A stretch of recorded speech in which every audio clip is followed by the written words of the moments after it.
नमस्कार, आप देख रहे हैं हल्ला बोल टीवी। मैं हूं सुशील कुमार सिंह। पुलिस बिहार में अपराधियों को दौड़ाकर गोली मार रही है, फिर भी अपराधी के हौसले इतने बुलंद है कि निर्दोषों की खून बहा रहे हैं। डीजीपी साहब, अब अपराधियों के पैर में नहीं, उनके सीने में गोली मारनी होगी। आइए जानते हैं हल्ला बोल टीवी के एडिटर इन चीफ जो सिवान में घटना हुई है उसको लेकर।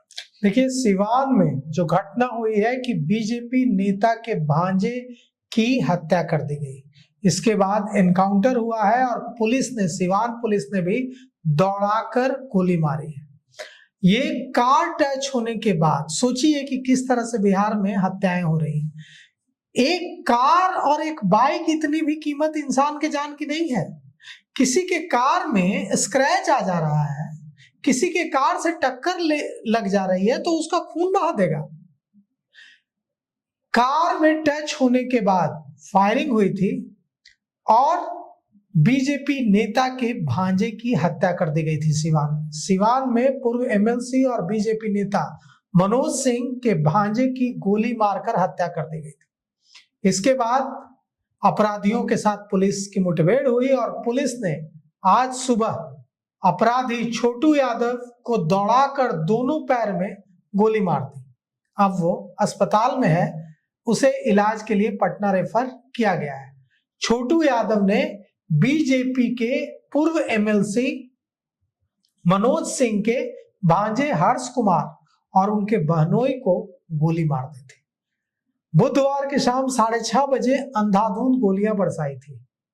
भांजे की, हर्ष की वहीं मौत हो गई और चंदन सिंह की हालत गंभीर बताई जा रही है। उन्हें इलाज के लिए पटना ले जाया गया है। हम पूरा मामला आपको बताते हैं क्या हुआ है और यह सारी वारदात किस तरह से हर्ष को गोली मारी गई, यह कैमरे में कैद है। हर्ष और उसके पिता पर फायरिंग हुई थी। इसके बाद सिवान के जो एसपी हैं पूरन झा, उनके निर्देश पर एक टीम बनाई गई एसडीपीओ अजय कुमार सिंह के नेतृत्व में, और इस टीम में वहां के थाना प्रभारी अविनाश कुमार समेत कई थानों के अफसरों को लगाया गया। पुलिस ने जब जांच शुरू की तो पता चला कि हुसैनगंज थाना क्षेत्र के हथौड़ा के रहने वाले छोटू कुमार यादव ने गोलियां चलाई हैं। उसके बाद छोटू को हिरासत में लिया गया और उससे पूछताछ की गई। पता चला कि इस पूरी वारदात में 4 लोग थे और उसके बाद छोटू को पूछा गया कि उसने जो हथियारों का इस्तेमाल किया वो हथियार कहाँ है। हथियार को बरामद करने के लिए पुलिस ले जा रही थी। पुलिस टीम जब हुसैनगंज थाना क्षेत्र के हथौड़ा गांव की तरफ लेकर जा रही थी, वहां पर पहुंचकर छोटू को कहा गया कि उसने कहाँ हथियार छिपा कर रखे हैं वो बताए। उसने पुलिस से खुद को छुड़ा लिया छोटू यादव ने और पुलिस पर फायरिंग शुरू कर दी।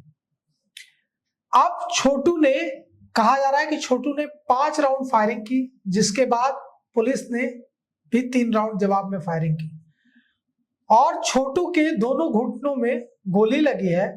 उसके बाद उसे पकड़ लिया गया है। छोटू एक क्रिमिनल है, छोटू यादव, और हाल ही में वो छपरा जेल से छूटा था। इसके बाद पुलिस ने छोटू यादव को इलाज के लिए प्राथमिक उपचार करवाया और उसके बाद डॉक्टरों ने उसे बेहतर इलाज के लिए पटना रेफर कर दिया है। अब उसके दोनों घुटनों में गोली लगी है। पुलिस अब यह पता करने की कोशिश कर रही है कि और बाकी उसके साथ जो कुल 4 लोग थे, मतलब उसके अलावा 3 लोग की गिरफ्तारी के लिए पुलिस लगातार रेड डाल रही है। बीजेपी नेता के जीजा चंदन सिंह को भी गोली लगी है और उन्हें भी इलाज के लिए पटना रेफर किया गया है। अब हम आपको पूरी वारदात कैसे हुई है बताते हैं। कल शाम 6:30 बजे चंदन सिंह यानी एमएलसी के जीजा और उनके भांजे, मतलब चंदन सिंह के बेटे हर्ष कुमार, एक तिलक समारोह में जाना था उनको, शादी के समारोह में। वे सड़क किनारे उन्होंने अपनी कार खड़ी की थी और परिवार के दूसरे सदस्य आने वाले थे, उनका इंतजार कर रहे थे। इस दौरान पीछे से गाड़ी आती है और वो उसमें ठोकर मार देती है। इसके बाद चंदन अपनी गाड़ी से बाहर आते हैं और दूसरी जो जिसने ठोकर मारी है उससे बात करने लगते हैं। इतने में कार में बैठे लोग तैश में आ जाते हैं और थोड़ी ही देर में ये जो लड़ाई झगड़े पे उतर जाती है स्थिति। जो जिसने ठोकर मारी है उस गाड़ी में सवार लोग आर्म्स निकाल लेते हैं और आर्म्स निकालकर चंदन और हर्ष पर गोलियां चला देते हैं, जिसमें हर्ष की मौत हो जाती है और चंदन सिंह बेहद गंभीर है।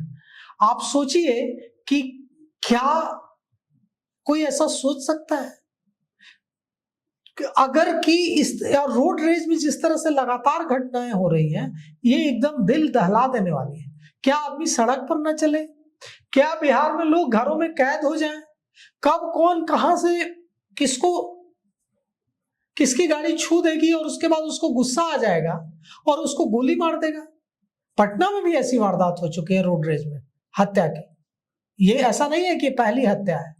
तो ये जो बिहार में लगातार रोड रेज में घटनाएं हत्या की हो रही है, मारपीट की हो रही है, तेज बारिश हो रही है, सड़क पर पानी भरा है, क्यों दिक्कत हो गई ही, असुविधा हो गई ही, इसका ये तो मतलब नहीं है कि हम किसी को गोली मार दें।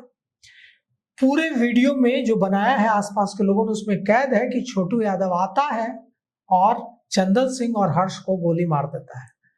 कुछ वीडियो में साफ सुनाई दे रही है आवाज कि वहां पर मौजूद लोग कह रहे हैं कि अरे देखो हर्ष को गोली मार दी। हर्ष चंदन सिंह का इकलौता बेटा था। वो कानून की पढ़ाई कर रहा था पटना में, शादी में समारोह में शामिल होने के लिए पटना से सिवान गया था। चंदन सिंह बड़े बिजनेसमैन हैं और सिवान में उनका प्रिया गोल्ड बिस्किट की एजेंसी है उसका कारोबार है। अब हर्ष सिंह का अंतिम संस्कार कर दिया गया है। पिता चंदन सिंह अस्पताल में जिंदगी और मौत से जूझ रहे हैं। सिवान के पैगंबरपुर गांव के घाट पर हर्ष को मुखाग्नि दी गई है। और आप सोचिए कि यह घटना तब हुई है जब एक दिन पहले भागलपुर में किस तरह से रामधनी यादव का एनकाउंटर हुआ है। एनकाउंटर में उसे ढेर कर दिया गया है और उसने क्या किया था, उससे भी डरना चाहिए था कि हाँ देखिए कैसे उसने कार्यपालक पदाधिकारी को घुस करके गोली मारी। इसके बाद रामधनी यादव का एनकाउंटर किया, पुलिस ने ढेर कर दिया उसको। मंगलवार दोपहर को सुल्तानगंज नगर परिषद ऑफिस में एक सरकारी अफसर को उसने गोली मारकर उसकी हत्या कर दी थी। चेयरमैन को भी गोली मार दी। पुलिस ने उसका एनकाउंटर कर दिया। रामधनी यादव भी मारा गया। रामधनी यादव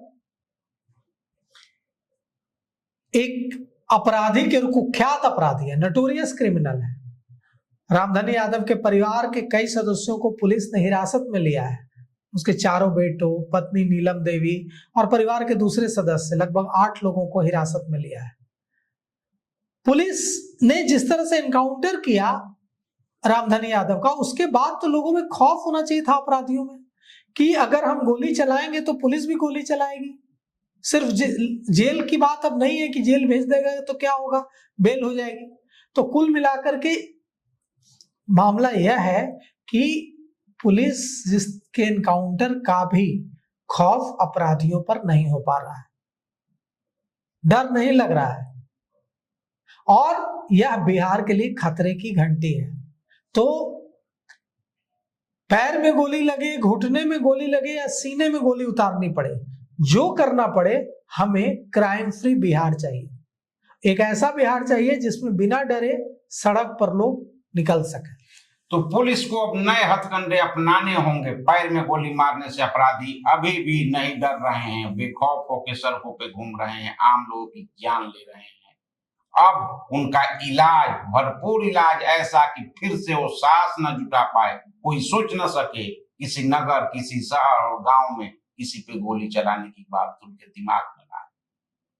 तो पुलिस को अब नए सिरे से इस पे बिल्कुल एक ही उनका है, सीने में गोली मारना, और यही उनका हो सकता है। उनके लिए एक ही जगह है, जैसा कि मुख्यमंत्री सम्राट चौधरी ने कई बार कहा है, कि अब उनका हिसाब होना चाहिए, फाइनल हिसाब। तो पुलिस को इस पे गंभीरता से विचार करना चाहिए और उनका फाइनल हिसाब करने के लिए शहर शहर छापेमारी जैसे भी हो, हर शहर से खबर आती है कि यहाँ आज रोड रेज की खबरें आ रही है, जहां गोली चलने की, घायल होने की और जान लेने की बात है। तो इस पेशकश में अभी तक इतना ही। देखते रहिए हाला बोल टीवी। धन्यवाद।